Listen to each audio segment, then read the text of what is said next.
Hello everyone, কেমন আছো তোমরা সবাই? আশা করছি তোমরা সবাই খুব ভালো আছো। তো আমরা আল্লাহর রহমতে খুবই ভালো আছি। তো আজকে আবারও একটা ব্লগ নিয়ে তোমাদের সঙ্গে চলে এসেছি। তোমরা দেখতেই পাচ্ছ আমি কিন্তু এখনও বাপের বাড়িতেই আছি। আর সকাল সকাল উঠে আমি কিচেনে চলে এসেছি। আর আমার হাতের পিঠে খেতে কিন্তু সবাই খুবই ভালোবাসে।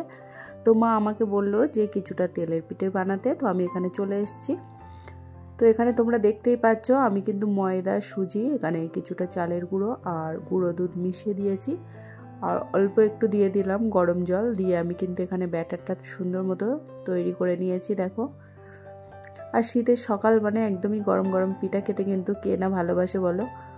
তো আমি যখনই বাপের বাড়িতে আসি আর বোন চলে আসলে তো আমার হাতের তেলের পিঠে খেতে ওরা কিন্তু প্রচণ্ড ভালোবাসে। তো সকাল সকাল ঘুম থেকে আমাকে তুলে আর এখন কিচেনে আমাকে পাঠিয়ে দিয়েছে, বলছে তুই এখন তেলের পিঠে বানা, তো আমরা সবাই মিলে খাবো। তো আমার বাধ্য হয়ে চলে আসতে হলো ঘুম থেকে উঠে। আর এখানে দেখো পিঠেগুলো কতটা একদমই লুচির মতো ফুলছে। দেখো, তোমরা যারা একদমই নতুন, একদমই তেলের পিঠে বানাতে পারে না, তাদের আমি বলছি আমার এই পিঠার রেসিপিটা কিন্তু আমার চ্যানেলে দেওয়া আছে, তোমরা চাইলে ওখান থেকে দেখে নিতে পারো। আর এই পিঠাগুলো দেখো দেখতে যতটা কিন্তু সুন্দর হয়েছে, খেতে কিন্তু খুবই সফট।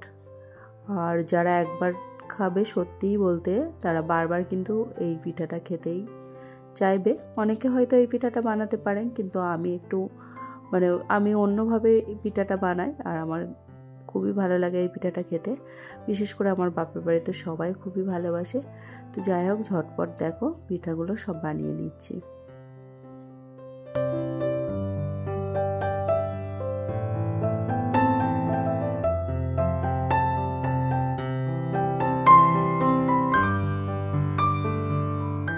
তো এখানে আমি সব পিঠাগুলো একদমই বানিয়ে নিয়েছি। আর দেখো কতগুলো পিঠা হয়েছে, তোমাদের সঙ্গে দেখায়। দেখো পিঠেগুলো কতটা হয়েছে।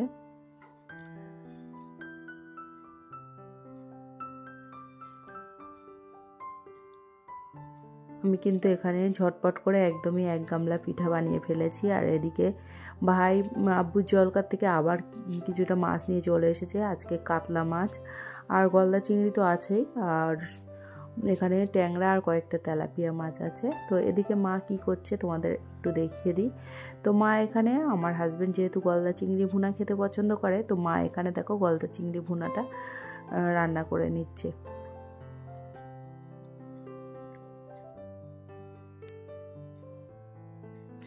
আমি কিন্তু অতটা আবার গলদা চিংড়ি পছন্দ করি না। তো যাই হোক, এদিকে আমার হাজব্যান্ড যেহেতু ভালোবাসে খেতে, ওই জন্য মা ঝপঝপ এখানে রান্নাগুলো কমপ্লিট করে নিচ্ছে। আর আমরা এই দেখো এখানে আমার ফেভারিট হচ্ছে চিংড়ি মাছ দিয়ে বাঁধাকপি আর টমেটো একসঙ্গে রান্না করতে হবে, তো সেটাই করেছে মা আমার যেহেতু ফেভারিট।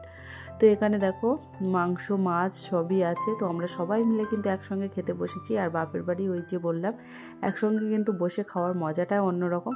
তো খাওয়া দাওয়া কমপ্লিট করে আর আমরা এখন সন্ধ্যেবেলা বেরিয়ে পড়েছি আমার মামার বাড়িতে। যেহেতু রাত্রে মামার বাড়িতে আমাদের নিমন্ত্রণ আছে, কারণ এই ফার্স্ট টাইম আমার নতুন ভাবি, ভাই তো কয়েকদিন আগেই বিয়ে হলো, তো নতুন ভাবি এই ফার্স্ট টাইম মামার শ্বশুর বাড়িতে যাচ্ছে।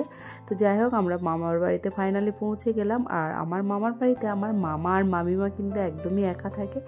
মামার 3টে মেয়ে, 3জনেরই বিয়ে হয়ে গেছে। আর যে মামাতো ভাই ও কিন্তু বাইরে থাকে। তো যাই হোক, আমরা মামার বাড়িটা পুরো ভাবিকে ঘুরিয়ে ঘুরিয়ে দেখাচ্ছিলাম আর ভাবির সঙ্গে গল্প করছিলাম যে মামার বাড়ি কত স্মৃতি আছে আমাদের। তো যাই হোক, এই যে মামাদের কিন্তু এগুলো সব উপরের ঘর, কেউ কিন্তু এখানে থাকে না। তো আমরা উপরটা দেখে আবার চলে গেলাম নিচে। আর এখানে দেখো অনেক কিছু এখানে খেতে দিয়েছে, যেহেতু নতুন বৌমা এসছে, আবার জামাইও গেছে। তো মামা অনেক কিছু এখানে জোগাড় করেছে। আর এখানে গরম গরম সিঙ্গারা, তারপরে মিষ্টি সব কিছু রেডি করে দিয়েছে। তো আমরা গল্প করতে করতে, আর মামার তো বোনগুলোও এসেছিলো, তো আমরা ভীষণ আড্ডা দিচ্ছিলাম। আর সঙ্গে কিন্তু এখানে একটু হালুয়াও দিয়েছিল সুজি। দুর্দান্ত হয়েছিল এই হালুয়াটা খেতে। আর আমি এই হালুয়াটা এতটা পছন্দ করি কি বলবো তোমাদের, আমার ভীষণ ভালো লাগে এই হালুয়াটা খেতে। তো মামিমা যেহেতু জানে, ওই জন্য মামিমা এটা বানিয়েছে।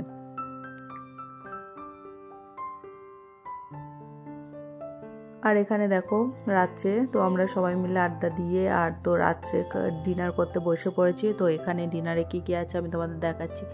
এখানে কিন্তু তেলাপিয়া মাছ ভাজা, কিন্তু মাছ ভাজা যেহেতু আমি লেজটা পছন্দ করি না তুলে দিলাম, আর আমাকে একটা মাথা দিল।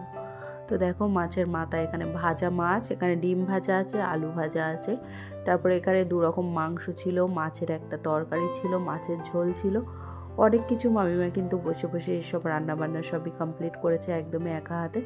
তো যাই হোক আমরা এখানে সব খাওয়া দাওয়া কমপ্লিট করে নিচ্ছি। আর এর সঙ্গে কিন্তু দই আর মিষ্টিও ছিল। তো এই যে, তো আজকে খাওয়া দাওয়া কমপ্লিট করতে করতে ভিডিওটি এখানেই শেষ করছি। তো আজকে ভিডিওটি তোমাদের কাছে কেমন লেগেছে অবশ্যই কমেন্ট করে জানাবে।